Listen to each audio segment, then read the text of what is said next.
Welcome back. Still watching Business Incorporated live from Channels HQ. To our next conversation now, the collapse of Silicon Valley Bank in the United States may have ruffled the global venture capital market and the entire tech industry. But how will this impact African startups? That's our next conversation. Now let's talk to Chris Morris, CEO Yellow Card. Join us via Zoom. Great to have you on the show.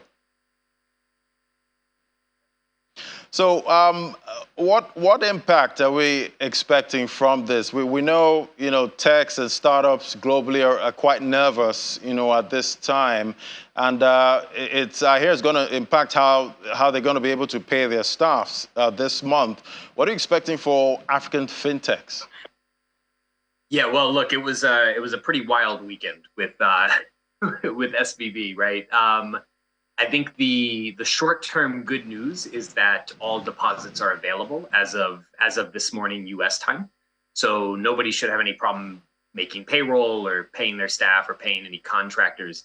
I think the question now is, what is the longer-term impact on this? And I think that I think that short term, we're not going to see much change, but I think that as we start to look out a little bit further, I think VCs and others from a US perspective are going to start clamping down a little bit more. I think VC money is going to be a little bit harder to come by.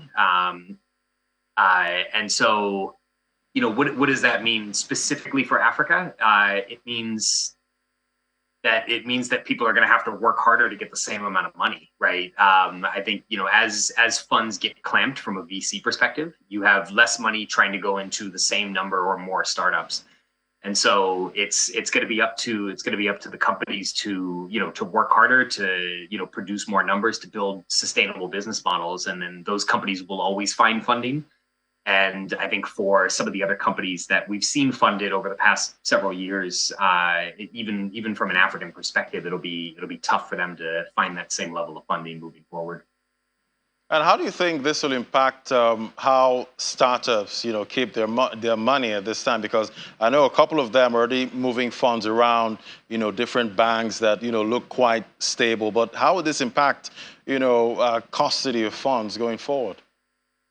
Yeah, it's funny because within the past 6 months we've had this and FTX, and I think that this has taught us completely opposite lessons, right? When FTX happened, everybody said, crypto's not safe, and you need to, get your money off of exchanges and out of crypto and put it into the banking system. And now the 16th largest bank in the U.S. has collapsed along with two others. And so, now it's well, is the banking system safe? Is your money safe anywhere, right? It's obviously that's hard to answer because it's not clear yet what the contagion from this is going to be, right? Markets are just starting to open in New York right now. And so we'll see what happens with like First Republic and some of these other stocks that are down 60% before markets open. But I think, again, long term, I think this continues to push us in the same direction that we've been preaching, which is that long term crypto is the best and safest place to store your money. Your money is only safe when you control it, right? Outside of, keeping it on an exchange. Don't keep your money on centralized exchanges. And hey, maybe long term, don't keep your money in banks either, right? With a bank, it's really no different than FTX, right? There's more regulation, so somebody can't run off with $11 billion.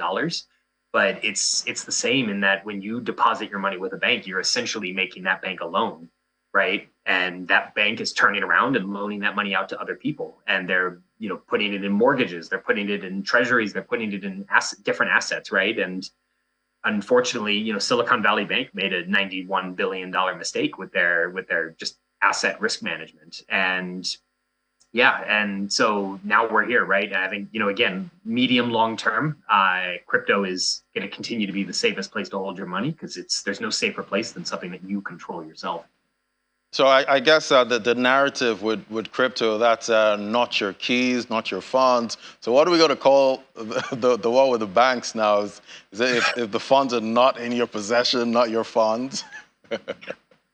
Man, it's hard to say, man. I mean, as soon as you put your money with the bank, it's the bank's money in a way, right?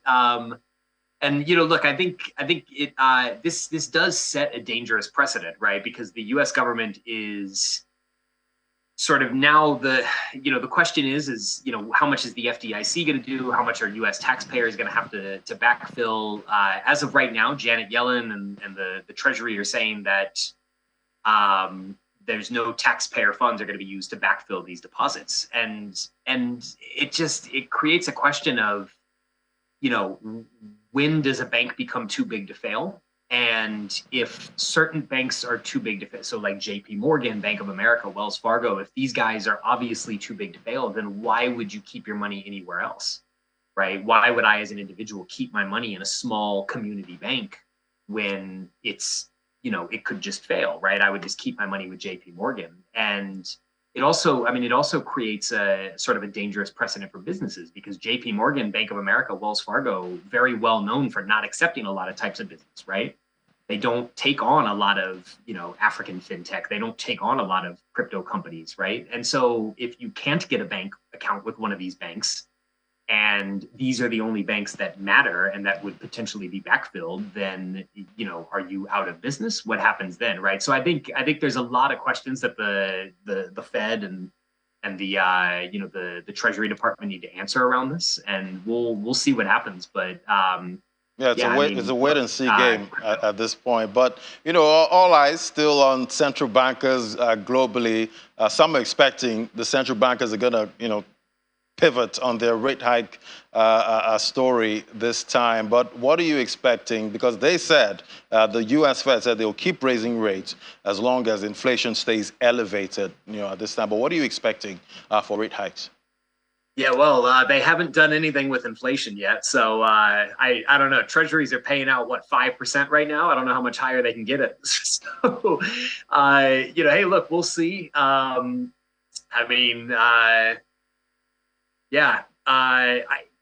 It seems unsustainable. Obviously, you cannot just raise interest rates to infinity. But I think, I think that right now the dollar and the U.S. more broadly is paying for the mistakes that it made during COVID, right? When it printed trillions of dollars out of thin air and circulated those into the economy because they didn't want the economy to collapse during COVID, right? You got to pay the piper eventually, so to speak, right? And so I think that's what's happening now. I'm not sure how much the government can actually do to avoid sort of a market downturn here, or to avoid inflation. But we'll see. They're going to keep trying, and I guess the battle rages on against inflation at this point, and protecting the banking system and financial never stops, my markets. Brother. Never stops. Thank you so much, Chris Morris, CEO, Yellow Card. Thank you so much.